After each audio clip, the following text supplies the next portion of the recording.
দাদরা বাজাও, উল্টো পাল্টা মারছো চাটি, শশীকান্ত তুমি দেখছি আসরটাকে করবে মা। খুব যে দেখছি কাপ্তেনের মতো সাজ হচ্ছে। তো তুমি এখনো সাজুনি কেন? কিসের সাজ? ও তুমি তো আবার বউ ভাত বাইখাট করেছো, কিন্তু আমি বাইখাট করিনি, আমি কিন্তু থাকবো। সে থাকো, আগে বলো আমার মেয়েটা কোথায়?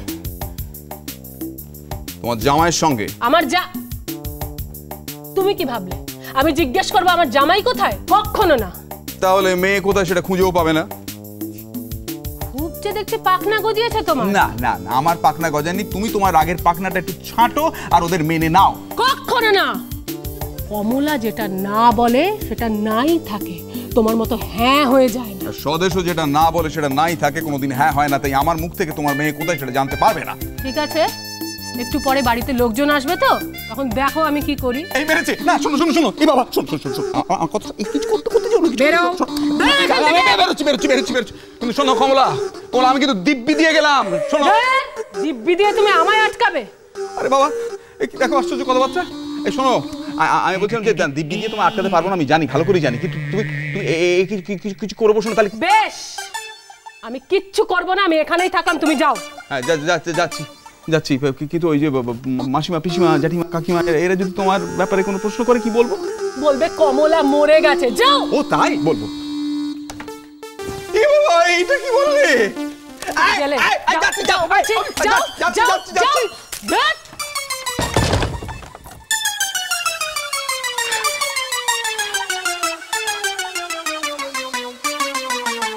এই উপায় ফাঁক দিয়ে এনে এই ইয়েতে উঁজে দিলেই হয়ে যাবে। আরে ছাড়ো না, আমি পারবো। এই চুপ করে থাক, আমি পরিয়ে দিচ্ছি। এইবার এইটা এবার সামনে দিয়ে এইটাকে এইভাবে উঁজে দিতে হবে। আরে আমার তো অসুবিধা হচ্ছে। তোর কি অসুবিধাটা হচ্ছে বলতো? আমার বিয়ের সময় তো মাখন দাই আমায় ধুতিটা পরিয়ে দিয়েছিল। তোর না সবটাতে বাড়াবাড়ি। আমাকে কেন গোবর গণেশ বলেছে, এই নিয়ে শুভ দিনে চেঁচিয়ে সারা বাড়ি মাত করছে।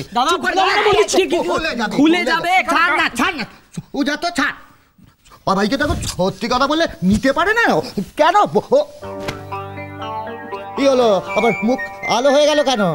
কালো কেন হবে? লাল লাল কেন লাল কেন? কারণ আমার সবকিছু সহ্য করতে হচ্ছে, সবকিছু মেনে নিতে হচ্ছে। ভুলে গেলি আমি কি বলেছিলাম? মনে রেখেই বা কি হবে? দেখলেই তো সবাইকে ভালো ভালো খাইয়ে কিভাবে হাত করিয়ে নিল। এখন যদি আমার নামে নালিশ করে? কেন নালিশ করবে কেন? ওই যে তুমি বললে পাটে পাতে, এখন আমি পাটে পাই আর অমনি সেটা বাবার কাছে গিয়ে নালিশ করে আসুক। আর এখন তো আমার কথা কেউ শুনবেই না। তুই কি করবি? পাটে পাবি ওই অলক্ষীকে দিয়ে। হাত বার করবি না, আমাদের মাঝখানে তোর ইয়ে গলাবি না, নাক গলাবি না। চুপ কর। ওন বিষ্টু, আমি কি বলেছিলাম মনে আছে? সাদে কি তোকে আমি এখানে ধুতি পড়াতে এসেছি? এ তো লাস্ট মিনিট সাজেশন। শুনে নে। কি? শোন, একটা লাস্ট সাজেশন। কি বলতো? দিব্যি। এই দিব্যি দিয়ে না কি করে ইয়েদের ইয়েতে রাখা যায়, মানে মেয়েগুলোকে না হাতে রাখা যায়। যা ইচ্ছে করবি, করার পর বলবি। যদি লোকেকে বলো না কিছু গিয়ে, তাহলে আমার ইয়ে মুখ দেখবে, মানে ওরা মুখ দেখবে, দেখবি সব কাট হবে। হবে মানে আলবাত হবে। নে রেডি হয়ে না, লোকজন আসবে। বলছি এত যে লোকজন আসবে আমাকে কি করতে হবে? কিচ্ছু করতে হবে না, মানুষ ইয়ে করে ইয়েতে ইয়ে করবে, মানে আজুগুজু করে ফুল বাবুর মতো উড়ে বেড়াবে। ওমারই দিন। কিন্তু ননি রাধা ওরা ওদের রাতে, ওদের ব্যাপারটা উল্টো তো, তাই খুব ভালো লাগছে।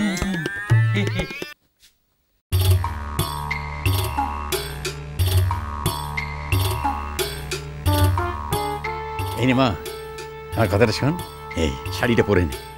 না বলছি পরবো না।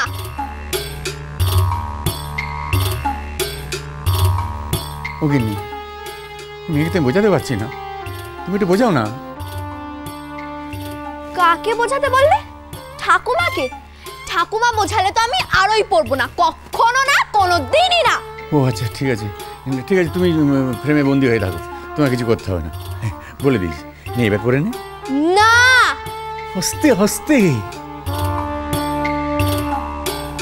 তুমি যদি আমাকে আরেকবার শাড়ি পরতে বলো, আমি আরো জোরে চেঁচাবো। আজকে বিয়ে বাড়ির শেষ অনুষ্ঠান, কত লোকজন আসবে বলতো? আজকে শেষ অনুষ্ঠান? হ্যাঁ, কাল থেকে তো আর কিছু নেই। আমিও নেই। মানে? মানে আগে বলো, তুমি আমাকে আজকে শেষ অনুষ্ঠানের পরে বাড়ি যেতে দেবে? তাহলেই আমি শাড়ি পরবো, না হলে নয়। না বাড়িতে যাবেই তো, অষ্টমঙ্গলে 8 দিন বাদে। আজ লক্ষ্মী দিদি,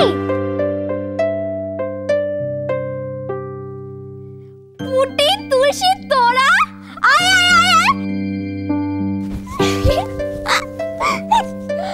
কেমন আছিস? ভালো আছি। হয়ে গেল, মাননের দল এসে গেছে, সুগ্রীবের লেজ আরো বড় হয়ে যাবে।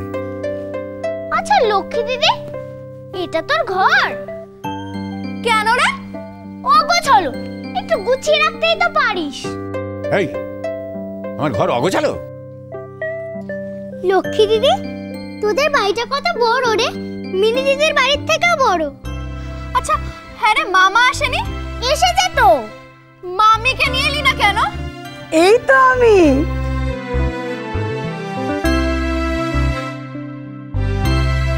মামি তুমি? দেখি দেখি দেখি, শ্বশুর বাড়িতে এসে আমার অলক্ষীর মুখখানা কেমন হয়েছে? কেমন আবার হবে, যেমন ছিল তেমনই আছে। কি কি মনে হচ্ছে? কি মনে হচ্ছে সেটা টের পাচ্ছি না, এমন একটা অবস্থায় রয়েছি। না না, আমার অলক্ষী খুব ভালো মেয়ে, দেখবেন এবার এমন টের পাবে যে। হ্যাঁ সেটা টের পাচ্ছি। মামি, মামা কই গো? এসে গেছি এসে গেছি এসে গেছি এসে গেছি। যাক, তাহলে এসেছো। ওমা, তুই কি ভাবলি আমি তোকে রেখে পালালাম?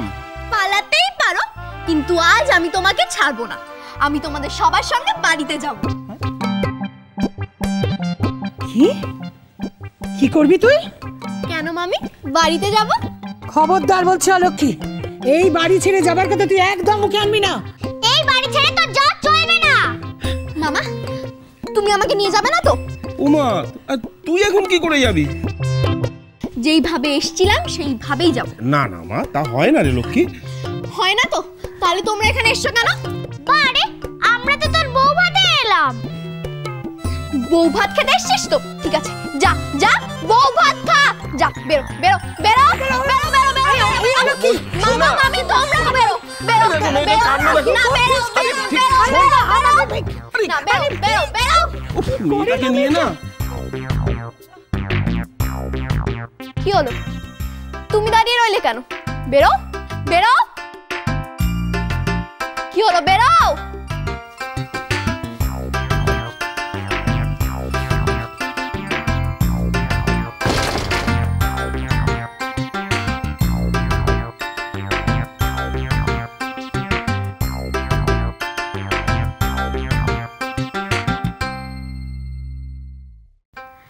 ঠিক আছে, তুমি এক কাজ করো মামি, তুমি রেখে যাও, আমি একা একা সেজে নেব।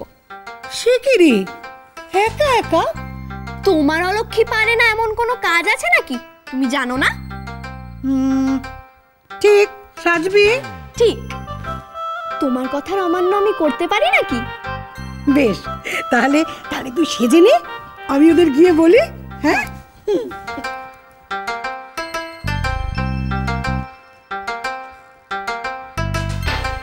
যাও বলো, আজ অলক্ষী এমন সাজবে না যে সবার চোখে তাক লেগে যাবে। সংসার সুখের হয় রমণীর গুণে।